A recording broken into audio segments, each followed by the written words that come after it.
participants and listeners from around the world. I'm Kristen Schwartz, licensed midwife and MC for Gold Learning. And I'm here today with Dr. Natalie Shenker. Welcome, Natalie. Hello there. Hi. It's so wonderful to have you here. And we will be chatting about your upcoming presentation here for the Gold Lactation Online Conference 2019. Natalie, before we jump into the topic here itself, can you tell our listeners a little bit where in the world are you located?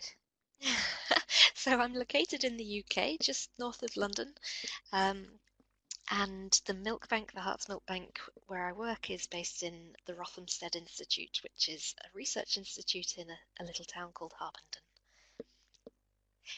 How far away is that from London then? So we're about 25 minutes by train from King's Cross, which is right in the centre. So it's a brilliant place because we've got superb transport links across the whole southeast, East Anglia, and across London. Oh, fantastic. That's a beautiful location there, so well connected. Tell our listeners a little bit about yourself and your background. Sure. So I started my professional life training as a surgeon and specialized in pediatric surgery. I then stepped out to do a master's in developmental biology at Imperial College, and that really kick-started a love of molecular biology and the understanding that an awful lot had happened in science while I'd been in an operating theatre. And so I stayed to do a PhD, which led me into understanding more about human milk and about milk banking.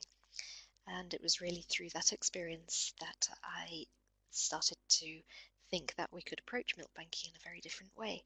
And that's led into the creation of the Hearts Milk Bank and the Human Milk Foundation.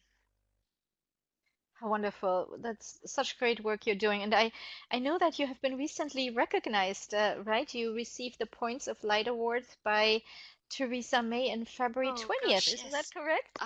It's wonderful. Our Prime Minister took some time off to tackle infant feeding for 5 minutes of a day, I think. She's been a bit busy recently. But yes, it's amazing recognition for the whole team who's worked on Hearts and building the charity as well. How wonderful. I'm glad to hear that. And I can hear it in your voice that this topic, this milk bank, the research around it, and the milk bank itself, that's your passion. I can really, really feel it. That's your life. That's your baby, so to speak, right? Oh, well, I've got two real babies, two little Two real girls, babies. but we did wonder about having a third, but we decided we'd have a milk bank instead because it has been an all-consuming baby for the last 3 years. I can But imagine. it's All rare. right. It's rare in medicine that, or in any branch of science, that you find a field that is so spectacularly under-researched. Oh, And yeah. various groups across the world have been trying to get things going and have done some amazing work. And it's just, can the UK be part of that as well? And I find it fascinating all the new research that has been coming out in the last few years. I feel like maybe it's just me noticing it more now, but all the wonderful research that is coming out, and there's more and more and more. And we think we know a lot about milk, but human milk, but then we realize we only know the tip of the iceberg, right? Oh, you're absolutely true. Right. I'm sure it's the tip of the iceberg. Um, there's some extraordinary things ahead that I think will be discovered. Um, Hopefully we'll play a small part in that, but it's going to be a huge team effort over the next few years. It's going to be a good rest of my career job. So tell me now about the milk bank that you are a co-founder of. How did it all come about? Because you were there right from the beginning, right? Yes, so it came about really born out of frustration of two women, myself, at the lack of research funding that we could steer into human milk science in the UK, um, but also the frustration of Gillian Weaver, my co-founder, who'd been running a milk bank in London for over 25 years, and yet on the point that she was choosing to retire to focus on more international work, there was no plan in place to replace her, to actually maintain the service. And this was reproduced across many milk banks, um, where everything hung by a thread and there was no safety in the service, that there could be a member of staff off ill and it would keep going. It literally was running on a shoestring. And I came in and learnt a lot about milk banking when I was doing my PhD.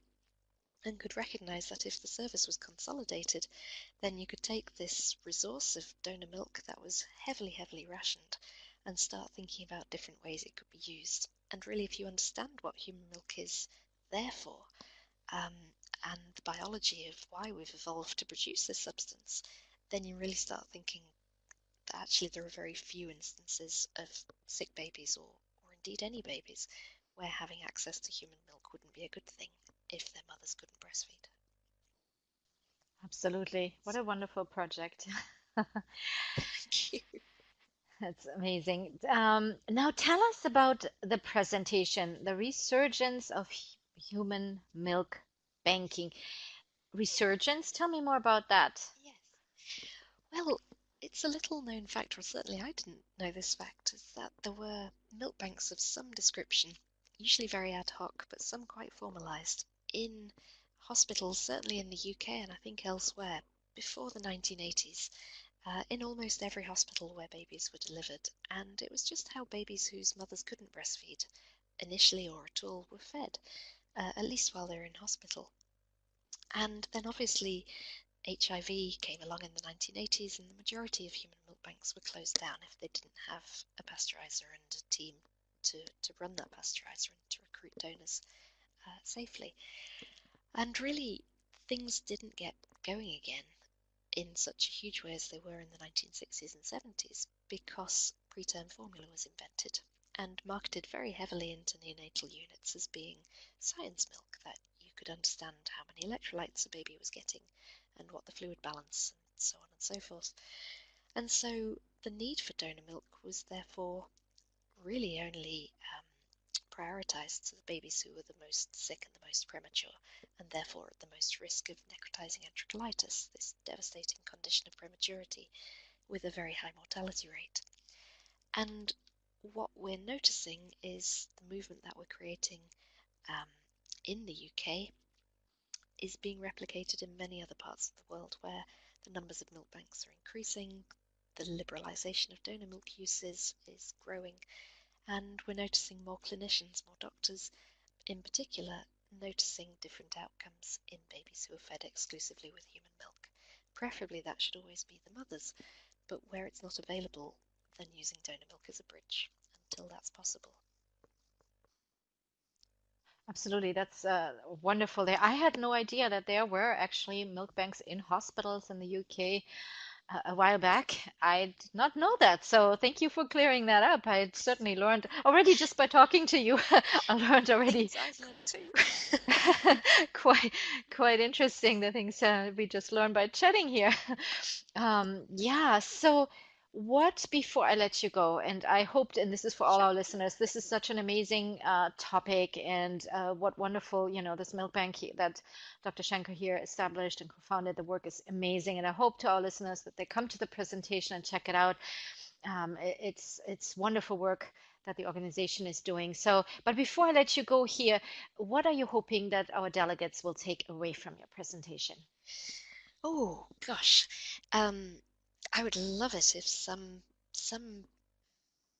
wonderful people were inspired to do similar projects in their parts of the world to come and talk with us, myself and Gillian, about how this was possible because it was an enormous amount of work, but actually, I think the benefits that we're seeing as a result are proof that this is not a bad idea and actually can have so many knock-on effects. You know, the lactation support that we're managing to ripple out into the community, the science that we're building and then disseminating through organisations like Tiny Humans, that's all having a knock-on effect on the public perception of breastfeeding and human milk science.